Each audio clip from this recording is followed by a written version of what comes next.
Hello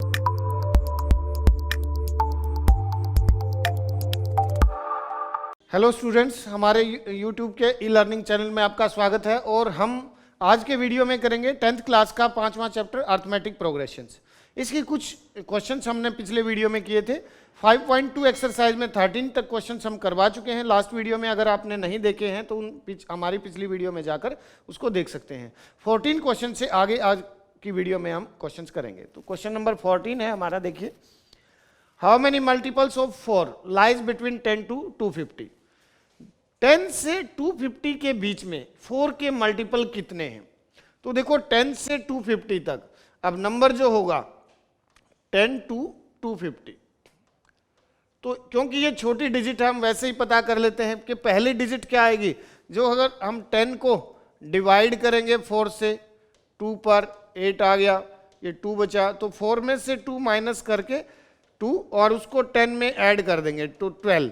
तो जो पहली टर्म होगी डिवाइड होगी वो 12 होगी। इसी प्रकार से लास्ट टर्म जो होगी 250 को 4 से, 6 पर 1 0, 4 2 जा 8, यहाँ पर 2 बच जाएगा। अब ये 250 में से हम 2 सब्ट्रैक्ट कर लेंगे, 248। तो ये जो होगी लास्ट टर्म होगी हमारी 10 से 250 के बीच में जो 4 से डिविजिबल होंगे। तो हमारी इसमें एपी क्या बनेगी? पहली टर्म क्या आई? 12, और फिर 4 का डिफरेंस है तो 16, 20, और लास्ट में क्या आ जाएगा? 248। ये हमारी लास्ट टर्म होगी। ए कितना हो गया? 12।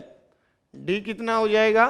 अब सेकेंड टर्म में से फर्स्ट टर्म माइनस करेंगे तो 4 आ जाएगा, और लास्ट टर्म है हमारी 248।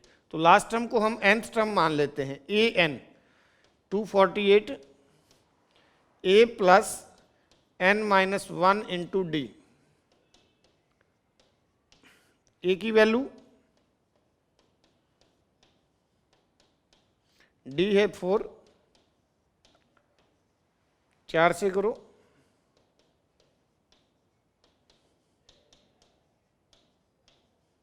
4n। यहां पर देखो ये 12 में से 4 8 बच जाएगा, 8 इस तरफ प्लस का होगा, उस तरफ जाकर माइनस हो जाएगा।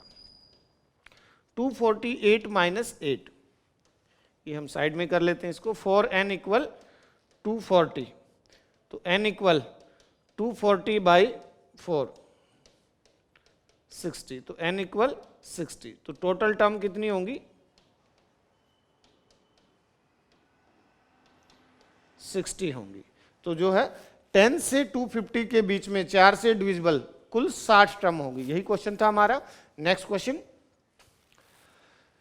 For what value of n are the nth term of AP. दो एपी दी गई है, पहली एपी है 63, 65, 67। तो इसमें देखो a कितना हो जाएगा? 63, और फिर 2 2 प्लस हो रहा है तो d कितना आएगा हमारा? 2। जो दूसरी एपी है हमारी उसमें first term 3, second term 10, third term 17। तो जो सेकेंड एपी है उसमें फर्स्ट टर्म 3 है और कॉमन डिफरेंस है हमारा 7। तो इसने पूछा है कि कौन सी टर्म n के लिए क्या वैल्यू करें कि जो एक टर्म nth टर्म जो है दोनों एपी की इक्वल आ जाए। तो हम ए एन को इक्वल कर लेते हैं दोनों तरफ, इसमें nth टर्म और इसमें n टर्म इक्वल है। a plus n minus 1 into d, यहां पर भी a plus n minus 1 into d. A की वैल्यू यहाँ 63 हो जाएगी प्लस n माइनस 1, और d जो है हमारा 2 है। यहाँ पर a 3 है और n minus 1 d 7। Value put कर देंगे, 63 plus 2n minus 2, 3 plus 7n minus 7, ये आ जाएगा 2n प्लस 61 और 7n माइनस 4, 2n, ये 7n इस तरफ आकर minus 4 minus 61 minus 5n minus 65, minus से माइनस कैंसिल हो जाएगा, और ये आएगा हमारा n इक्वल 65 बाई 5। उस तरफ जाकर ये 5 डिवाइड, तो 5 से ये 13 पर कैंसिल हो जाएगा, तो n की वैल्यू क्या आएगी? 13। तो 13th टर्म जो होगी हमारी दोनों एपी में इक्वल होगी। नेक्स्ट क्वेश्चन करते हैं। Determine the AP whose third term is 16 and seventh term exceed the fifth term.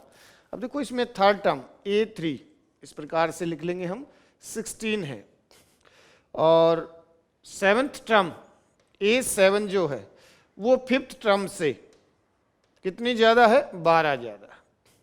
A7 A plus 6D A plus 4D, यहां ब्रैकेट डाल लेते हैं, सब्ट्रैक्ट करेंगे तो कितना आएगा 12। अब ये bracket A plus 6D minus A minus 4D दोनों माइनस के हो जाएंगे। यहां पर A से A हमारा कैंसिल, ये प्लस का है माइनस का कैंसिल, तो अब ये कितना बचेगा 2D equal 12, then D is equal 12/2, तो कॉमन डिफरेंस हमारा ये कैंसिल होकर कितना आ गया 6, तो D तो 6 आ गया। अब इसी से हम A निकाल लेंगे। A3 क्या था, A प्लस 2D 16 है, तो A प्लस 2 इंटू डी की वैल्यू 6 है, A इज इक्वल 16 माइनस 12 4, ठीक है। A भी आ गया हमारा, D भी आ गया। अब हमने AP बताना है, तो AP कैसे निकालेंगे, जैसे फर्स्ट टर्म है हमारी 4 और कॉमन डिफरेंस है 6, तो 4 में जब 6 ऐड करेंगे तो 10, फिर उसमें 6 ऐड करेंगे 16 22, ये हमारा आंसर हो जाएगा AP। तो AP क्या आएगी 4 10 16 22 एंड सो ऑन। ये हमारा next question. Find the 20th term from last term of the AP। अब ये एक AP दी हुई है 3 8 13 253, फर्स्ट टर्म है इसमें हमारा 3 और कॉमन डिफरेंस है हमारा 8 में से 3 जब माइनस करेंगे 5, और लास्ट टर्म है 253। तो उसने पूछा है कि पीछे से अगर हम 20वीं टर्म लें, उल्टी AP करें, 20वीं टर्म क्या आएगी।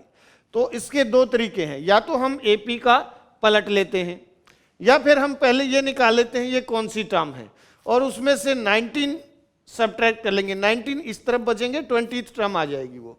ये दूसरा तरीका ये है, तो इसी से निकाल लेते हैं हम।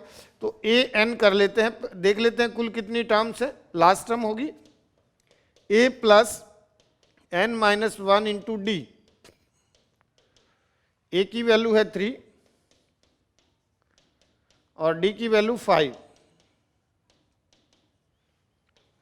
3 प्लस 5N माइनस 5N, ये -2 बचेगा उस तरफ जाकर, +2 हो जाएगा,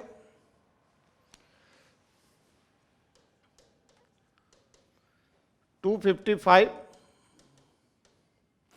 अपॉन 5, ये 5 से 51, n इज इक्वल 51, ये 5 कैंसिल हो जाएगा, n इक्वल 51, तो टोटल कितनी टर्म है 51। अब पीछे से 20वीं टर्म जब हम निकालेंगे तो इसमें से n 51 में से हम कितनी 19 माइनस कर देंगे 32, तो A जो 32 है वो हमारी पीछे से अगर हम काउंट करेंगे तो 20वीं टर्म होगी, आगे से होगी 32 टर्म, तो ये होगा हमारा A प्लस 31D, A की वैल्यू हमारी 3 प्लस 31 इंटू 5, 3 प्लस 5, 5 3 जा 15, 158, ठीक है। ये इस प्रकार से, और अगर दूसरे मेथड से हम इस क्वेश्चन को, इसी क्वेश्चन को अगर हम दूसरे मेथड से निकालें तो इसमें हमारा उल्टा AP बना लेंगे। तो फर्स्ट टर्म इसमें क्या आ जाएगी हमारी 253, और कॉमन डिफरेंस जैसे इस तरफ 5 प्लस होता जा रहा है उस तरफ से माइनस होगा, तो -5, A20 A प्लस 19D हो जाएगा। तो A की वैल्यू है 253 प्लस 19 इंटू -5, 253 माइनस 95, 13 में से 5 8 बचेगा, और ये भी 158 आ जाएगा। तो हम इस मेथड से भी कर सकते हैं और इस मेथड से भी कर सकते हैं, दोनों मेथड से क्वेश्चन मैंने आपको बता दिया है। Next question, sum of 4th and 8th term of an AP is 24, A4 plus A8, ये कितना है 24,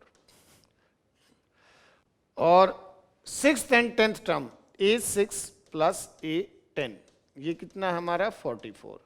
तो तो हमने पहली 3 टर्म निकालनी है। तो इसको हम पहले इक्वेशन में बना लेते हैं। A4 को हम लिखेंगे a + 3d और a + 7d इक्वल 24। ऐसे ही इसको a + 5d और यहाँ पर a + 9d। हम इसमें इक्वेशन को सब्ट्रैक्ट कर लेते हैं। मान लिया ये हमारी फर्स्ट इक्वेशन है, ये सेकंड इक्वेशन है, तो हम इसमें सब्ट्रैक्ट करेंगे तो ये साइन सारे क्या हो जाएंगे, माइनस का हो जाएगा। ये दोनों कैंसिल हो गए, यहाँ -2d और -2d इक्वल, ये भी माइनस होगा तो -20 बचेगा ये। तो ये -4d इक्वल -20, माइनस से माइनस कैंसिल, d इक्वल 20/4, 5 आ गया, कॉमन डिफरेंस हो गया हमारा 5। अब इसमें हम a की वैल्यू, किसी भी इक्वेशन में हम a की वैल्यू रख देंगे। जैसे हमारा पहला था a + 3d a + 7d, तो इसको अगर हम लिखेंगे इकट्ठा करके तो क्या आएगा, 2a + 10d, ये है हमारा 24। अब यहाँ पर हमारे पास d की वैल्यू है, इस इक्वेशन में हम d की वैल्यू पुट कर देते हैं। 2a + 10 × 5 24, 2a + 50 equal 24। अब ये 50 उस तरफ जाएगा तो हमारा क्या हो जाएगा, माइनस में, a इक्वल ये -26 बचेगा और ये 2 उस तरफ जाकर divide, then a first term आएगा हमारा -13। अब हमारे पास जो है फर्स्ट टर्म भी है और कॉमन डिफरेंस भी है, तो उससे हम AP की पहली टर्म, फर्स्ट टर्म तो क्या आ गई, फर्स्ट टर्म a ही होगा, तो ये आ जाएगा हमारा -13। सेकेंड टर्म जो बतानी है a + d, तो ये होगा a तो -13 है और +5, तो ये आएगा -8। और थर्ड टर्म जब बतानी होगी a + 2d, a की वैल्यू -13 + 2 × d है 5, -13 + 10 ये -3 हो जाएगा। ठीक है, ये तीनों टर्म्स आ जाएंगी हमारी। पहली 3 टर्म्स इसमें पूछी गई थी, तो फर्स्ट टर्म -13 है, सेकेंड टर्म -8 है और थर्ड टर्म -3। तो ये हमारा क्वेश्चन नंबर 18 था। Question number 19, Subbarao started work in 1995 at an annual salary of ₹5,000 and received an increment of ₹200 each year. In which year did his income reach ₹7,000? अब देखो 1995 में उसकी इनकम कितनी थी, 5,000। 1996 में एक साल बाद 200 रुपए का इंक्रीमेंट लगा, अब उसकी इनकम क्या होगी, 5,200 रुपये, 5,200। फिर 200 रुपये का इंक्रीमेंट लिखा, अब कितना हो गया, 5,400। इस प्रकार से करते करते ये बताना है कि उसकी जो इनकम है वो 7,000 कब होगी। तो ये एक प्रकार से जो हमारे उसके पास जो सैलरी है उसकी एक लिस्ट जो बनी वो हमारी एक AP में है, जिसकी फर्स्ट टर्म क्या है, 5,000, कॉमन डिफरेंस 200 और लास्ट टर्म L वो है 7,000। तो हम AN को, nth टर्म को लास्ट टर्म मान लेते हैं, a + n - 1 × d, 7,000। a की वैल्यू कितनी हुई, 5,000, n - 1 और d है हमारा 200। ये 5,000 उस तरफ जाकर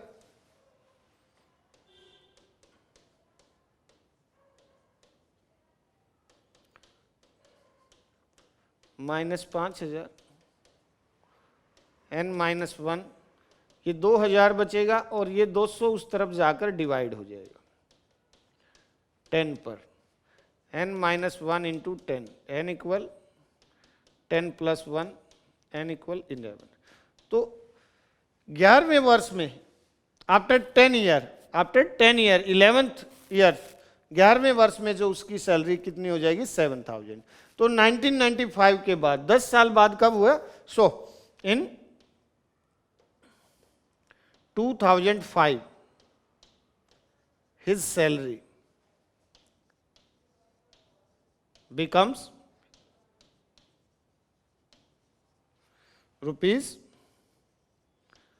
₹7,000। ठीक है, उसकी जो सैलरी है 2005 में 7,000 रुपये हो जाएगी। यही हमसे पूछा गया था कि किस वर्ष में, तो इन 2000 आफ्टर 10 ईयर 11th ईयर्स में, 11वें वर्ष में 2005 में उसकी सैलरी जो है कितनी हो जाएगी, 7,000। अब ये लास्ट क्वेश्चन है इसमें, Ramkali save ₹5 in first week, ऐसा ही क्वेश्चन है सैलरी जैसा। पहले सप्ताह में उसने कितने 5 रुपये बचाए। अब हर सप्ताह उसकी सेविंग ₹1.75 बढ़ गई, तो जैसे दूसरे सप्ताह में कितना हो जाएगी, ₹6.75, तीसरे में ₹8.50, और इस प्रकार से ये पूछा गया है कि ₹20.75 ₹20.75 उसकी कितने सप्ताह बाद उसकी सेविंग हो जाएगी। तो जो एपी बनी उसमें फर्स्ट टर्म हमारा 5 है, कॉमन डिफरेंस ₹1.75 आ जाएगा, 75 करेंगे, और लास्ट टर्म जो होगी वो हमारी ₹20.75। तो एन टर्म को ही हम लास्ट टर्म मान लेते हैं, AN = ₹20.75। उसी प्रकार से फार्मूले में इसको पुट कर देंगे, AN + 1 - D = A की वैल्यू कितनी है 5 रुपये, प्लस N - 1 और D की वैल्यू 1.75। ये 5 रुपये उस तरफ जाएगा तो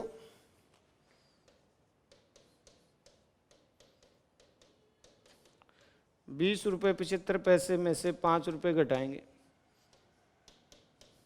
कितना बचेगा, ये ₹15.75। और ये ₹1.75, ₹1.75 उस तरफ जाकर डिवाइड। अब देखो 2 के बाद डेसिमल है, ऊपर भी नीचे भी, तो डेसिमल से डेसिमल ऑटोमेटिकली हट जाएगा, और जब हम इसको करेंगे तो ये कुल कितना 9 पर जाएगा, 9 पर ये पूरा कैंसिल हो जाएगा। N - 1 = 9, N = 9 + 1 10। तो आफ्टर 10 वीक या 10th week in 10th week her saving becomes